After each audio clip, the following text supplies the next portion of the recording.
আসসালামু আলাইকুম। আজকে আমি দেখাবো এসপি লেজারজেট প্রো m201dw প্রিন্টার। সমস্যা পেপার ফল্ট, মানে পেপার টান দিয়ে পেপার নিতে পারে না। পেপার টান দিলে নিতে পারে না, অনেক সময় পেপার নেয় কিন্তু প্রিন্ট হয় না, পেপার অটোমেটিকলি বের হয়ে যায়। তো আমি এই সমস্যাটি আজকে সমাধান করে দেখানোর চেষ্টা করব। আমি এখানে প্রিন্ট দিতেছি, দেখুন।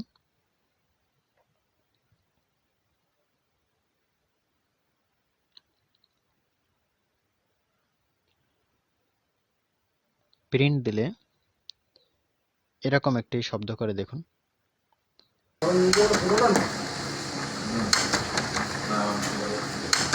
এরকম পেপার টান দেয় বাট ভিতরে নিতে পারে না। অনেক সময় নেয় কিন্তু পেপার অটোমেটিকলি বের হয়ে আসে, কোনো লেখা আসে না, একদম ব্ল্যাঙ্ক একটি পেপার বের হয়ে আসে।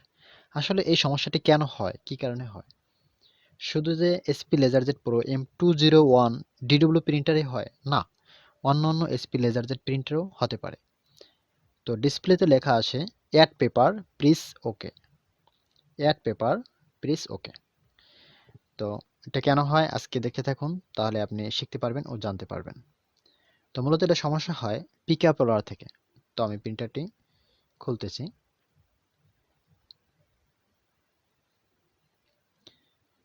আগে পাওয়ারটি অফ করে নেবেন, নয় শক খেতে পারেন। তো আমি টোনারটি খুলতেছি, টোনারের নিচেই কিন্তু একটি পিকআপ রোলার থাকে। পিকআপ রোলারটি লাগানোর জন্য আপনার সম্পূর্ণ খুলতে হবে না, সাধারণ কিছু টেকনিক ব্যবহার করে আপনি এখান থেকে খুলতে পারেন। এখানে টুইজার বা শন দিয়ে পাতলা কিছু দিয়ে এইভাবে চাপ দিবেন। এখানে কিন্তু লক থাকে, দুই পাশে দুইটা লক থাকে। তো আমি ডান পাশের যে লকটা থাকে ওইখানে ভিতরে শনটি নিয়ে চাপ দিতেছি। সাবধানে খুলবেন যেন ছিঁড়ে না যায় বা ফেটে না যায়।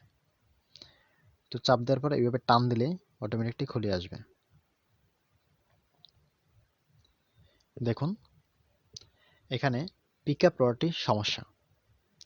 পিকআপ রডটি কিন্তু একদম, মানে কি বলে, খেয়ে গেছে এরকম অবস্থা। তো একদম মিশ এরকম হয়ে গেছে। তো আপনাদের কাছে যদি পিকআপ রোলার নতুন থাকে তো আপনার পিকআপ রোলারটি চেঞ্জ করে দিতে পারেন। আর যদি না থাকে তো সাধারণ কিছু টেকনিক ব্যবহার করে আপনি এই পিকআপ রোলারটা দিয়ে আবার অনায়াসে কাজ করতে পারেন। তো টেকনিকটি জানার জন্য প্রথমত পেপার এরকম বাস করে নেবেন, ওইটা সেম সাইজে একটা বাস করবেন। আমি বাস করতেছি পেপারটি। আসলে মূলত এই টেকনিকটি হলো, যাদের কাছে পিকআপ রোলার আপাতত নেই বা পিকআপ রোলার আনতে অনেক সময় হবে, অনেক দূরে সার্ভিস সেন্টারে যেতে হবে বা মার্কেটে গিয়ে আপনার পিকআপ রোলারটি আনতে হবে, তো তাদের জন্য কিন্তু এই টেকনিকটি বেশ কার্যকরী হবে। তো আমিও সেই কাজটাই করতেছি, দেখুন। কাটার পরে সেম এরকম একটা দুইটা ভাঁজ দিয়ে নেবেন। ভাঁজ দেওয়ার পরে আরেকটা ভাঁজ দিয়ে নেবেন, একদম একটু ছোট করে নিলাম। ছোট করার পরে আরেকটা ছোট মানে ভাঁজ দিলাম। ভাঁজ দিলে একদম একটু মোটা হলো।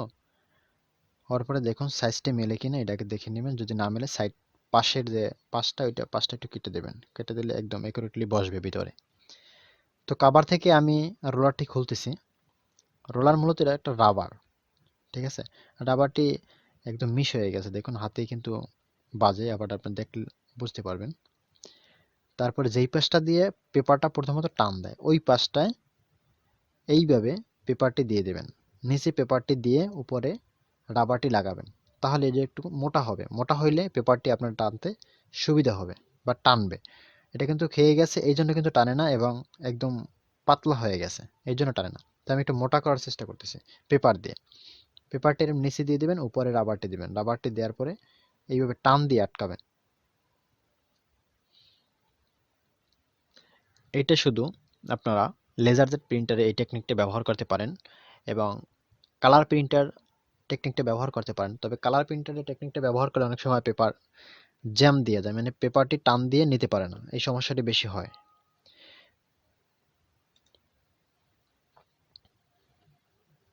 তো আমি লাগাইতেছি।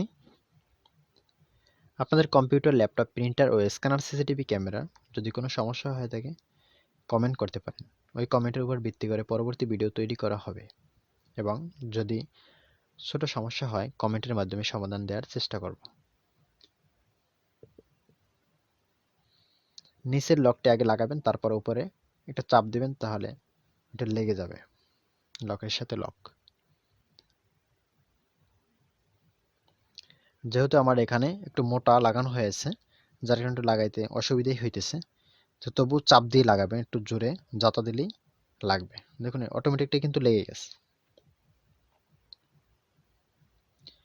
এখন আমি টোনারটি লাগাইতেছি। টোনারটি লাগানো শেষ। আমি এখন দেখাবো প্রিন্ট দিয়ে আসলে প্রিন্ট হয় কিনা, টেকনিকটি আসলে কার্যকরী কিনা বা কাজ করছে কিনা। দেখুন প্রিন্টারটি অন করতেছি, আমি পেপার দিয়ে দিই নিচে।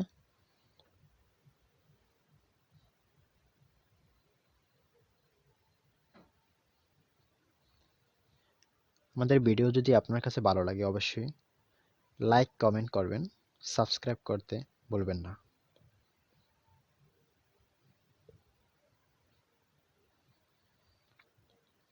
আমি প্রিন্ট দিতেছি, এখানেই কমেন্ট দিয়ে টেস্ট প্রিন্ট করতেছি।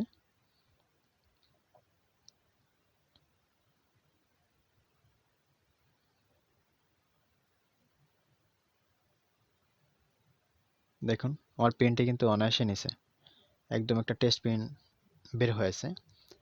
তো আপনারা এভাবে সমাধান করতে পারেন এসপি লেজারজেট প্রো M2010, দুঃখিত M201dw প্রিন্টার অথবা অন্য যে কোনো লেজার প্রিন্টার।